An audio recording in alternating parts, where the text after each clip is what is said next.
Hi Jodie, welcome to the project. Thank you so much for joining us. Can you tell me a bit about yourself? I'm 42. I got 7 kids. Live at Alex Hills. Been living in the Redlands since I was about 14. Went to school here, and yeah, I'm now permanently here. The boys go to school all in the Redlands. So yeah, I used to hang out with all my friends down at Rollercade when it was there. Now it's not. Yeah. So what's it like being a mum of 7? Busy. Yeah. So how old were you when you first got pregnant? 19. I was 18 and I had my first one at 19. Yeah. So I had to grow up very quickly. So what's that journey been like? A lot of ups and downs. I was a single mum with my oldest one, and then I met my other 2 boys' dad, and things didn't work out, and then I was single again until I met my now husband, and we've been together 15 years. So you've got 6 boys? 6 boys, 1 girl. Yeah.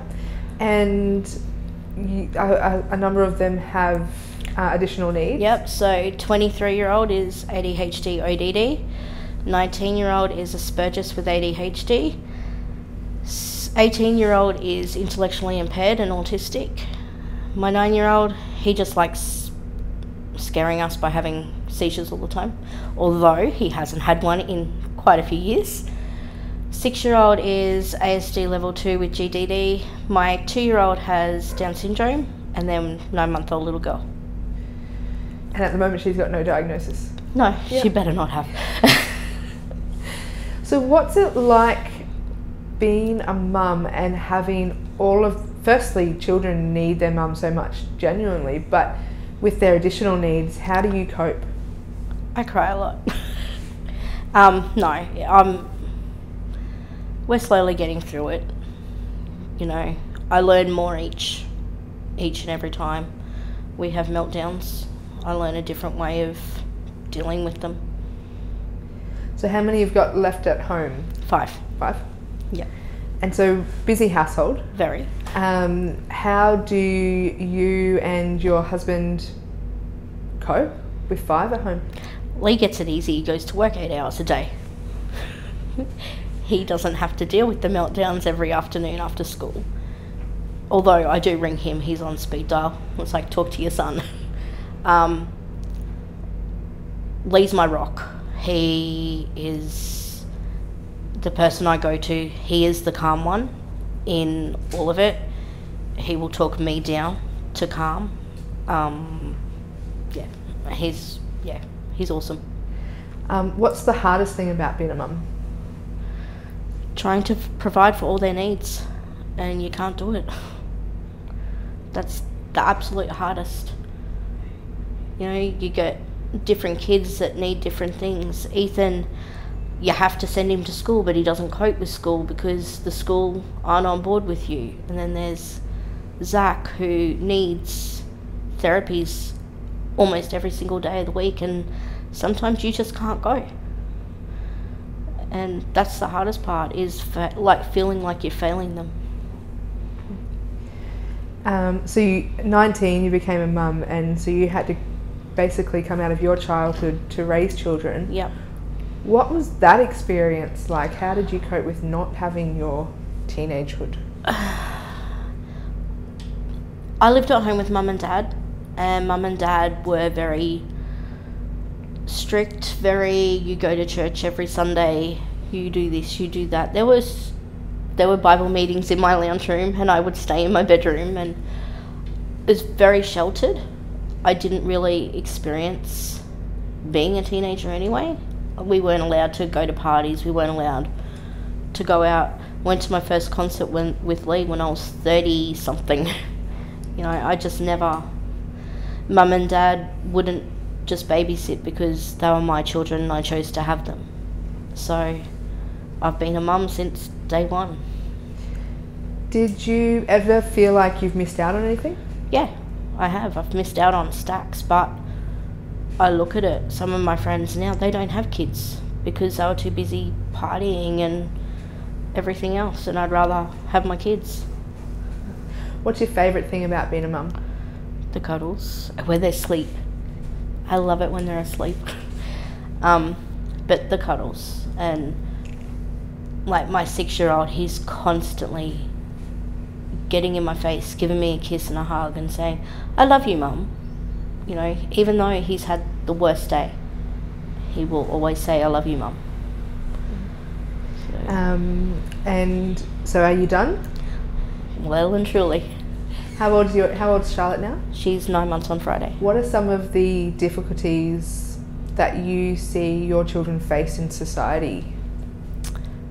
I see kids with disabilities don't get a fair chance.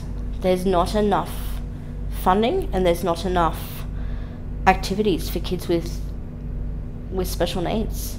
That, like, you go to a shopping centre, they have all the things on in school holidays, but there's kids there that can't handle that many other people around. So we stay at home and we do at home things. There's nothing for them. If I took my 6-year-old to a shop, he'd have an instant meltdown because there's too many people.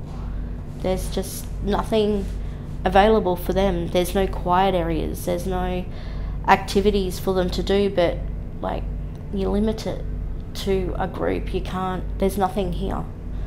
There's no funding available through NDIS for stuff like that for school holidays. There's nothing. So what's your experience been like with the NDIS? Honestly, it sucks. They ask so many questions, and it's all, it caters for all age groups. It doesn't just cater for the one you're there for. Like, my 2-year-old can't tell me what clothes he wants to wear, or, he can't walk unassisted. But you ask that question, so many questions, the answers are no, and it makes you feel horrible. But it's what it is, I don't feel as though they're fair with the amount of money that is granted to them for their budget for that year, for the therapies and everything else, because you can only use certain ones being NDIS managed. You can only use certain ones, and they're so much more expensive than plan managed or self-managed. It's horrible. So really, our kids are missing out on what they really need, but I can't afford to pay for it myself. So what does it feel like being stuck like that? Horrible. It is. I know that my 2-year-old with Down syndrome would really benefit from hydrotherapy, but it's not in the plan because they don't support it yet. I can't afford it, and they don't do one-on-one swimming lessons or anything, yet that's what he would really benefit from for his hips and his legs. Everything is, if he needs glasses, that we have to pay for it anyway, which we'd find the money, but it's supposed to help make life easier for people with special needs, and they don't. There's so many loopholes and red tape, it's not funny. What was life like before NDIS? I don't know. Easier. It was easier. I would ring up and say, hey, I need 6 or 7 sessions of, say, OT, and I would get how much, like a block of it, and I would pay it off. That they would work. Now, being NDIS, they can't do that. They have to stick by the rules, and NDIS has it so caught up in there's no leeway. Like, if Mr. wakes up and he's sick, which often happens, and I have to cancel, he's still charged. And beforehand, I could ring and say, oh, he's really not well today, and they'd just change the appointment. But now they've charged him for it.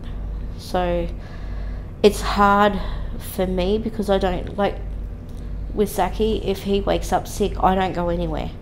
Because my biggest fear is him being put in hospital again. So, we're a year out of PICU. We haven't been to PICU for a year, and that is awesome.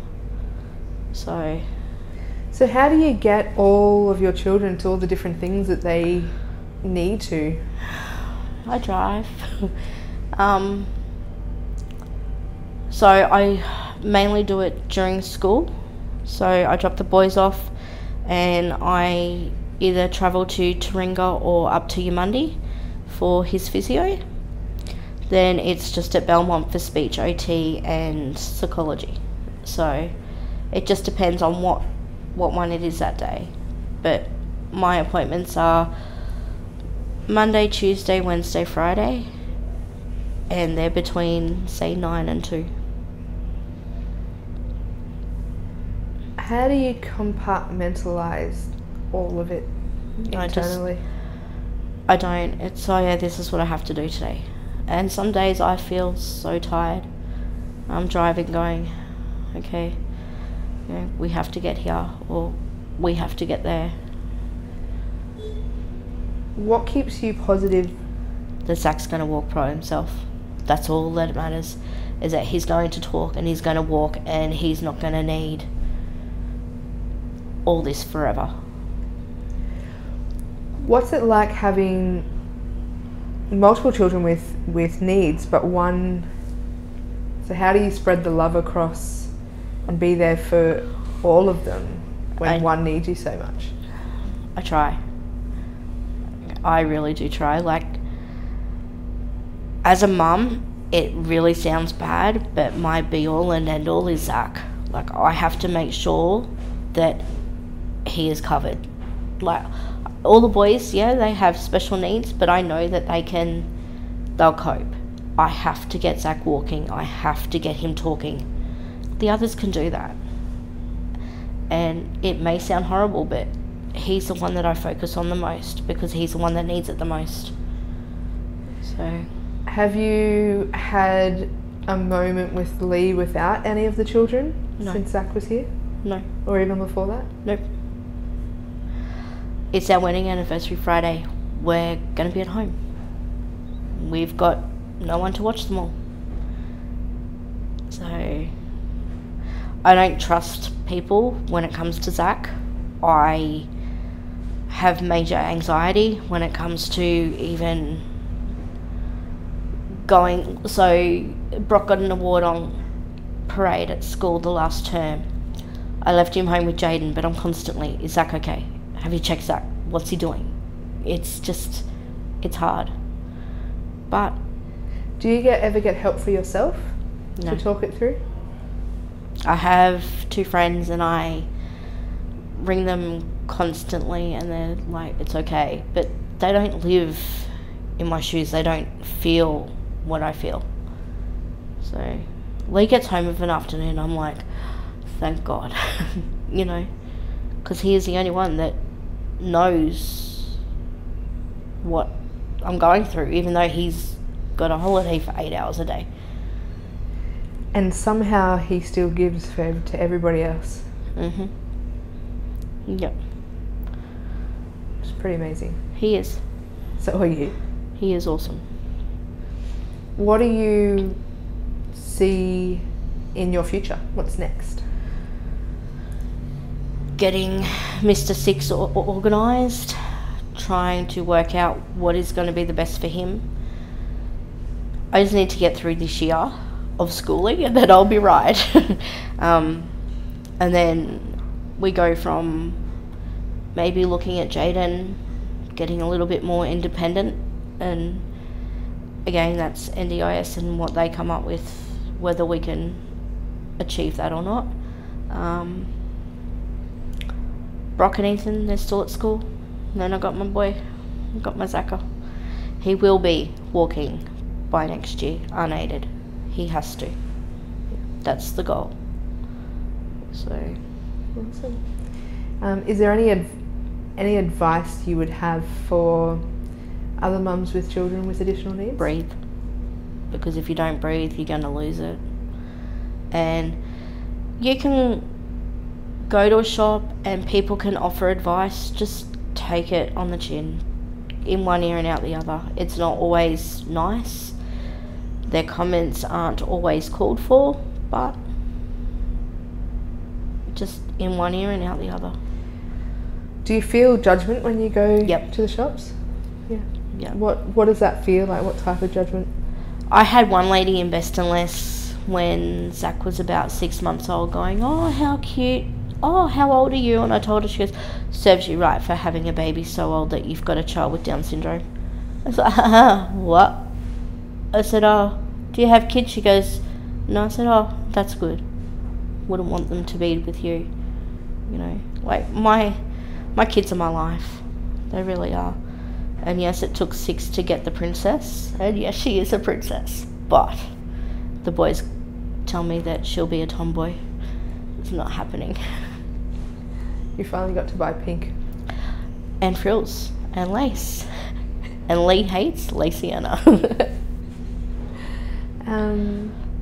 Is there anything else you'd like to add? Not really. Just people have to breathe and take one day at a time. What's your favourite part of the Redlands? Wello. Wello. I love the Point. I just go down there. If I'm having a really, really bad day, Lee will get home, I'll say, "Hi, see ya." And I'll just drive down there and just watch the water. I love the water. So, I haven't been out to King Island in a while. Can't push a pram on sand, but I still love walking out there. So, Why? just lets me think. It's just the fresh air and it's nice. Low tide, you just take your time.